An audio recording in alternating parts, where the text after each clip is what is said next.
बिस्मिल्लाहिर्रहमानिर्रहीम। आज का जो हमारा टॉपिक है वर्ल्ड वार 1। आज के इस टॉपिक में हम वर्ल्ड वार 1 के ओरिजिन, इसके काजेज़ और इसके इम्पैक्ट के बारे में पढ़ेंगे। एक्चुअली वर्ल्ड वार की शुरुआत तो ऐसे समझिए कि जैसे कि 20वीं सेंचुरी की शुरुआत में ही हो गई थी। उसके डिफरेंट काजेज़ थे। सबसे पहले हम देखेंगे इसकी जो स्टार्टिंग हुई थी वो आर्क ड्यूक फर्डिनेंड, ये बोस्निया और हर्ज़ेगोविना के दौरे पे था। वहाँ पे उसके कैपिटल साराजेवो में था। इसका मर्डर हो गया था जून 1914 में। उसको एक सर्बियन नेशनलिस्ट ने उसको मारा था। उसके कोई मतलब जो ऑस्ट्रियो हंगरी एम्पायर में मतलब कुछ सर्बियंस के साथ कुछ मसले थे वहाँ के नेशनल्स के साथ। उसके एंगर में उसने उसे और उसकी वाइफ को भी मारा गया था। सो इस वाक़े के बाद पूरे यूरोप में झगड़े और लड़ाइयाँ शुरू हो गई थी, और जिसमें बाद में नॉर्थ अमेरिकन और एशिया और अफ्रीका से मुख्तलिफ़ यूरोपियन ममालिक के एलीज़, उनके दोस्त इस जंग में आ चुके थे। अब जब हम वर्ल्ड वार 1 के काजेज़ को देखें तो सबसे पहले रियलिस्ट का आइडिया आता है, जिसको हम स्ट्रक्चरलिज्म कहते हैं। अब स्ट्रक्चरलिज्म क्या है? जो न्यू रियलिस्ट है उनके मुताबिक जो हमारा सिस्टम है, जो ग्लोबल सिस्टम है, उसमें एनार्की है, उसमें लॉ लेसनेस है, कोई कानून नहीं है, जिसकी वजह से मुल्क जो है आपस में लड़ते हैं। अब जो न्यू रियलिस्ट है उन्होंने इसको कैसे स्ट्रक्चरलिज्म का मतलब काज दिया था। उसने अलायंसेस और इसके अलावा जो कंट्रीज़ में जो आर्म्स रेस बनी चुकी थी, जर्मनी सुपर पावर था, रशिया पावर बन रहा था, अमेरिका पावर बन रहा था, उसके अलावा जापान की राइज़ हो रही थी, मुख्तलिफ़ ममालिक की राइज़ हो रही थी। सो आर्म्स रेस थी उनके ऊपर, जिन्होंने इस वार को जन्म दिया। सो जब हमने इस वार की स्टार्टिंग को देखा कि ये वार जैसे शुरू हुई, तो ऑस्ट्रिया हंगरिया जो थी कि एक लूजिंग पोजीशन में जा रही थी। तो इस वजह से जर्मनी, उसका एलाय था, उसको इस जंग में आना पड़ा था। सो मतलब एक सिस्टम में मतलब ऐसे कि ना एक लाकानूनियत थी कि कोई मतलब ये पूछने वाला नहीं था कि भाई यहाँ कोई सेंक्शन वगैरह वाला नहीं था कि यार इधर अगर एक मुल्क किसी दूसरे मुल्क पे अटैक कर रहा है तो उसको कोई मतलब सेंक्शंस या उसको कोई एम्बार्गोज वगैरह लगाए।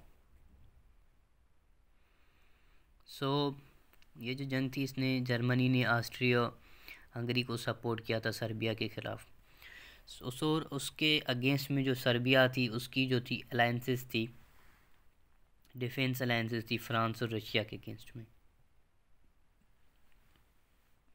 और उनके अलावा जो ब्रिटेन और फ्रांस थी, उनकी अलायंस थी अमेरिका के साथ। सो जब सर्बिया के ख़िलाफ़ जर्मनी ने ऑस्ट्रिया हंगरिया को सपोर्ट की, ऑस्ट्रिया हंगरी को सपोर्ट किया, तो उसके मुकाबले में फ्रांस और रशिया आ गए, और ग्रेट ब्रिटेन आ गई। फिर उनको ज्वाइन किया था 1917 में यूएसए ने।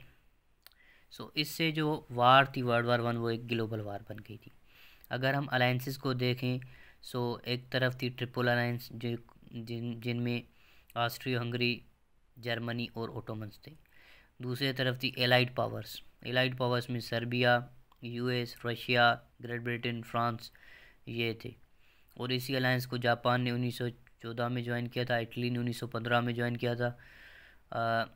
इस वार से पहले इटली जो था ये ट्रिपल अलायंस का पावर का एलाय था, लेकिन बाद में इसने फ्रांस के साथ सीक्रेट ट्रीटी कर दी थी, और अमेरिका ने 1917 में से ज्वाइन किया था। सो ये जो अलायंसेस थे, इसने जो सिस्टम है उसको अनबैलेंस्ड कर दिया था, और रिजल्टेंटली क्या हुआ कि सिस्टम में एनार्की आ गई।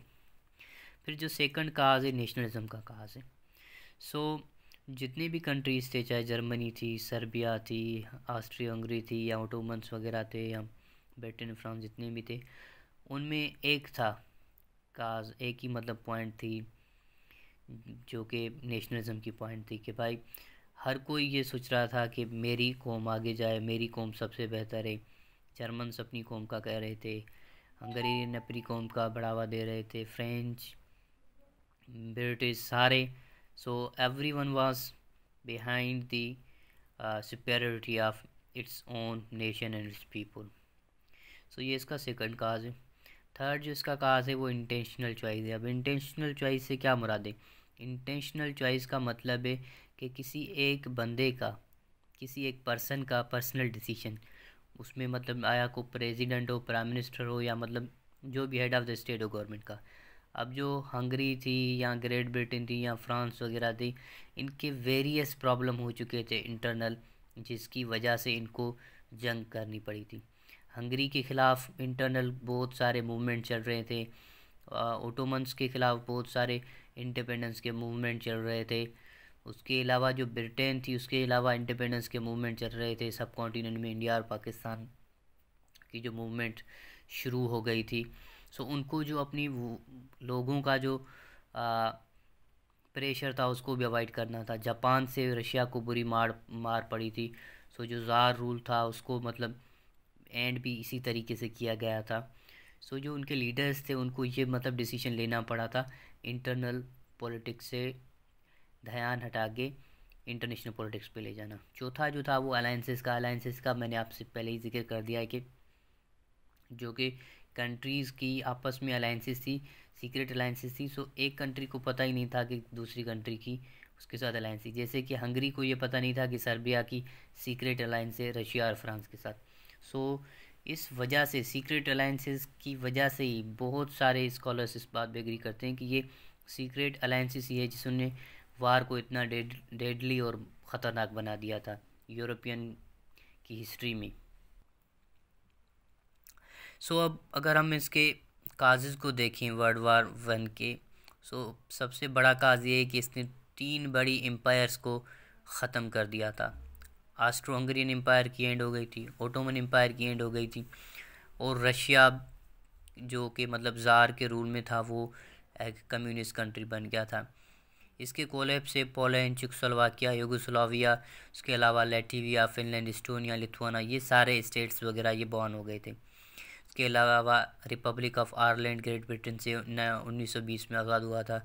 फिर जो सोवियत यूनियन है उसकी मतलब जो मतलब न्यू नेम के साथ कम्युनिज़्म और न्यू आइडियोलॉजी के साथ बर्थ हुई थी 1917 में लेनिन के अंडर में। उसके अलावा ये था कि एक नया सिस्टम इंटरनेशनल पॉलिटिक्स में आ गया था जिसको हम लीग ऑफ नेशन करते हैं 1920 में। So actually league of nation का मकसद था कि और कोई वार ना हो। और उसके अलावा जो सबसे बड़ा और ख़तरनाक कॉन्सिक्वेंसेस इस वार का था वो था कि इस वार में तकरीबन 10 मिलियन पीपल मारे गए थे। अब जो लीग ऑफ नेशन बनाई गई थी कि उसका मतलब मकसद क्या था? लीग ऑफ नेशन का जो मकसद था लीग का कि भाई strengthening of international law, settling territorial claims on the basis of self determination, कि भाई खुद की मतलब राय से जितनी भी वहाँ पे मतलब अगर सब कॉन्टिनेंट के लोग हैं तो उनकी जो टेरिटोरियल इश्यूज़ है वो उनके अपनी डिसीजन पे होगी। उसके अलावा प्रोमोशन ऑफ डेमोक्रेसी होगा, डिसआर्मामेंट होगा एंड फ्री ट्रेड होगा। और इस पूरी मूवमेंट में जर्मनी को बहुत ही बुरी तरह से सैंक्शन किया गया था, और ये ही आगे जाके वर्ल्ड वार 2 का एक काज बनती है। So thank you very much, good bye till next time.